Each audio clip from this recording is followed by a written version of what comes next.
Je ne me souviens plus qui, et j'ai pas retrouvé d'ailleurs, et je crois que c'était un commentaire sous une vidéo de la saga de la Dodge Charger, m'a dit que ça aurait été chouette de traiter des 50 ans de la Simca 1307.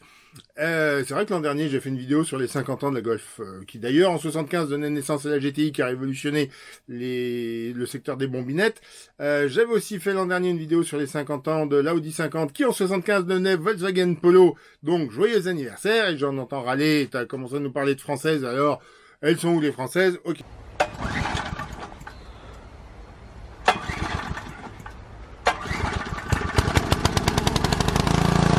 Et on commence avec la Simca 1307, et je dis pas 1307, je dis bien 1307 parce que le nom a quand même rapport à sa cylindrée qu'on calcule en centimètres cubes, donc 1300. Simca 1307 qu'on connaît aussi sous le nom de Simca 1308, Simca 1309, Chrysler Alpine, Dodge Alpine, Chrysler 150, Talbot 1510 et finalement Talbot Solara dans sa version finale à 4 portes avec de coffre. Dessiné par Case Cockle depuis le centre anglais du groupe Chrysler sous la direction de Roy Hacks, conçu par le bureau d'études français ex-Simca. Je crois que c'est une des premières, si ce n'est la première voiture française à avoir été conçue avec l'aide de la CAO, donc de la conception assistée par ordinateur. Élue voiture de l'année en 1976, elle a fortement inspiré le style de la Moskvitch Aleko, qui a été lancée quand elle terminait sa carrière au milieu des années 80 à près d'1 million d'exemplaires cumulés, mais uniquement le style. La mécanique de la soviétique n'était pas du tout copiée sur l'occidental. Et donc là, on rentre dans la partie frustrante, c'est que, du coup, je me suis dit que j'allais faire une vidéo sur plein de voitures qui fêtent leurs 50 ans en 1975, 2025, ça fait 50 ans. C'est la dernière vidéo de l'année. Alors, on va enchaîner, et je vais pas faire des présentations trop longues, parce que sinon, ma caméra a plus assez de batterie. La Peugeot 604 grande routière bourgeoise, pas encore dans le même groupe que la marque précédente, constitue une montée en gamme progressive depuis la 403, qui avait cohabité avec sa remplaçante plus cossue, la 404, qui elle-même a cohabité avec sa remplaçante positionnée plus haut, la 504. Là, on passe carrément au-dessus, parce que la 604, c'est la même base technique que la 504, mais c'est pas du tout la même catégorie, une catégorie dans laquelle le lion n'était plus depuis la guerre, et une voiture qui a été pensée pour contrer la Citroën SM. Présenté non pas au Salon de Paris à l'automne, mais en mars à Genève, c'est-à-dire en même temps que les Renault 20 et 30. C'est un échec commercial. À peu près 150 000 exemplaires en 10 ans. Elle a été remplacée par la 505 4 ans plus tard, qui prenait surtout la suite de la 504 et qui en reprenait elle aussi la mécanique, mais qui du coup a fait doublon. Et puisque j'ai parlé de la présentation de la 604 en mars à Genève, la remplaçante de la Renault 16, idem, montée en gamme aussi, la Renault 20 et la Renault 30, c'est un duo. Alors il y a quand même des différences, évidemment les moteurs, mais aussi les équipements, les phares, les rectangulaires pour la R20 et 4 phares ronds pour la R30, les passages de roues. Au début en tout cas, c'est-à-dire qu'il n'y a même pas l'économie pragmatique d'utiliser la même carrosserie sur les deux modèles différents et de changer juste le berceau pour le moteur. Non, c'était pas du tout le même empattement, il y avait plein de choses différentes. C'est là aussi un semi-échec puisqu'il y a 150 000 R30, donc c'est à peu près pareil que la 604.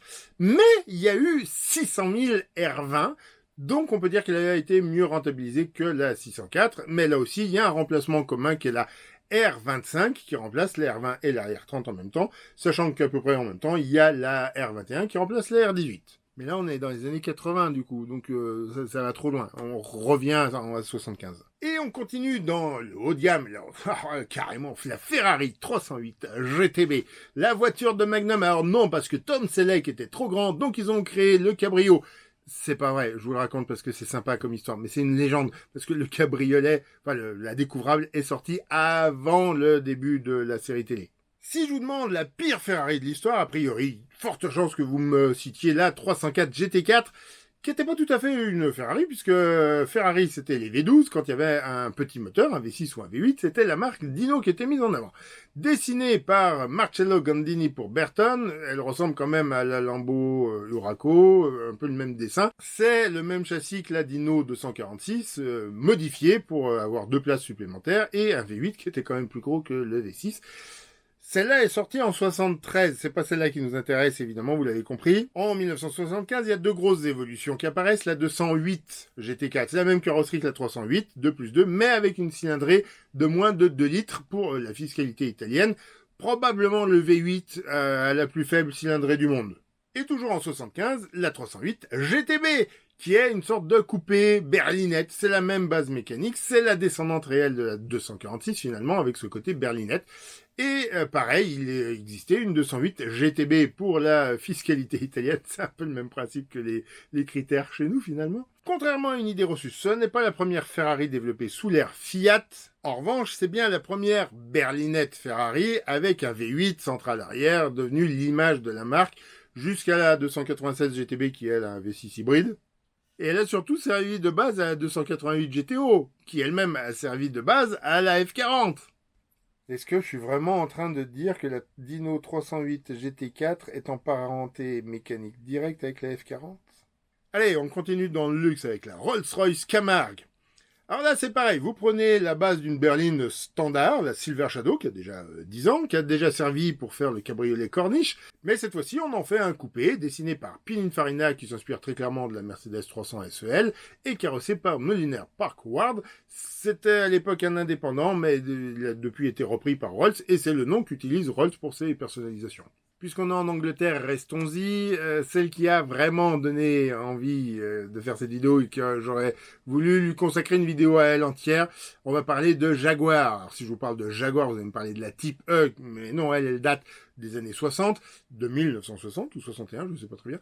Mais de sa descendante, on va parler de la XJS, tant décriée et déjà qualifiée de démodée à sa sortie. Alors, je vais me permettre de resituer la gamme Jaguar à la fin des années 40. C'est une berline routière de luxe, une limousine, parfois c'est la même, simplement plus puissante, et un roadster de sport avec une XK 120, XK SS, la Type E, etc. À la fin des années 60, Jaguar est intégré à British Leyland. Donc on a la disparition de la petite berline et on met en route le développement d'une nouvelle voiture, la XJ6, qui est un 6 cylindres en ligne, qui sortira en 68.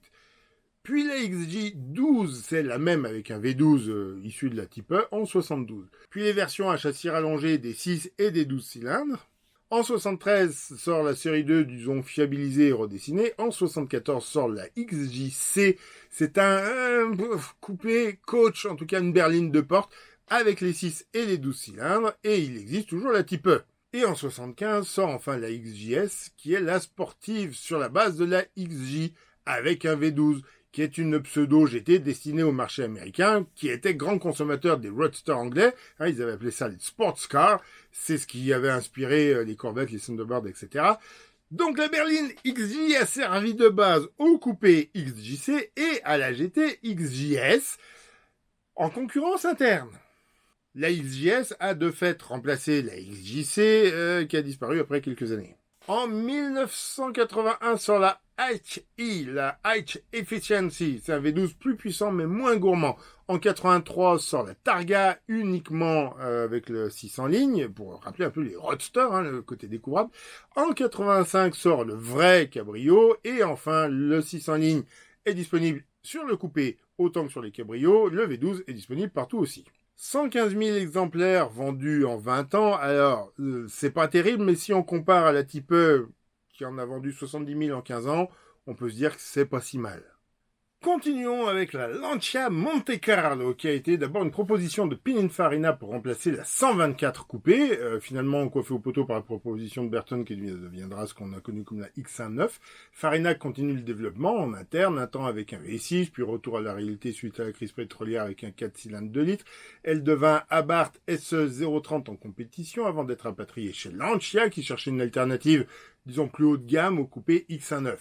Elle s'appelle d'abord Beta Monte Carlo, même si elle ne partage quasiment aucune pièce avec la familiale de luxe de la marque à la lance. Son nom évoque évidemment les résultats obtenus par une précédente Lancia, moteur central arrière au rallye le plus célèbre du monde, la Stratos, même si j'avoue ne pas être sûr que ce soit la raison officielle de cette appellation. Elle aura, elle aussi, une carrière sportive sur circuit, quoique sa cellule centrale sera reprise pour la 037, championne du monde des rallyes en 83. Une autre succession à succès en 1975, la BMW série 3. Elle succède à la gamme 02, donc c'est une conduite intérieure 2 portes, en tout cas jusqu'en 1980 avec la deuxième série, la E30, la même qui servira de base pour la M3 en 85. Elle est dessinée par le français Paul Braque et parmi les quelques raretés intéressantes, les découvrables bords valent le détour. La Mercedes W123 qui est une icône de la marque à l'étoile qui remplace la non moins iconique W114-115. Plus de 2 millions d'exemplaires dans le monde. Elle est réputée comme l'une des voitures les plus fiables de toute l'histoire de la production automobile mondiale. Allez, vous me permettez d'accélérer un petit peu pour passer un petit peu les autres.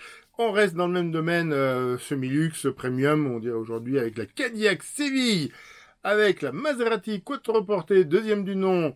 On descend un petit peu de gamme avec l'Opel Ascona, la deuxième génération, donc la B, qui est aussi devenue une Vauxhall et une Chevrolet Cavalier.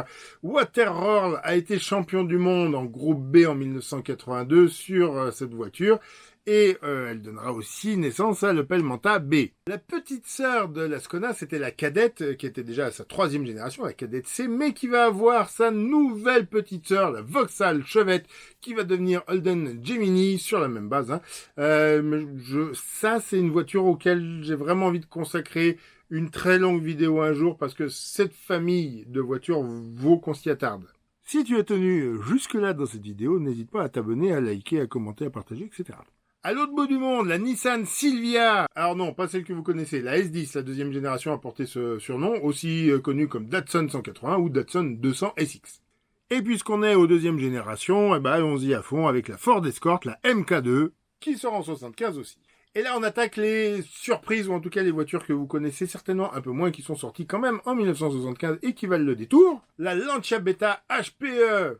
Les Austin 1822 qui vont aussi devenir Morris 1800 et 2022, les Wolseley 6, etc.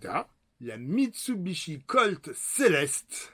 La Lotus Éclat, je suis même sûr que vous la connaissiez pas celle-là et ne venez pas me dire qu'elle était éclatée. La Jensen GT, la Bristol 412, la Triumph TR7, la Panther Rio.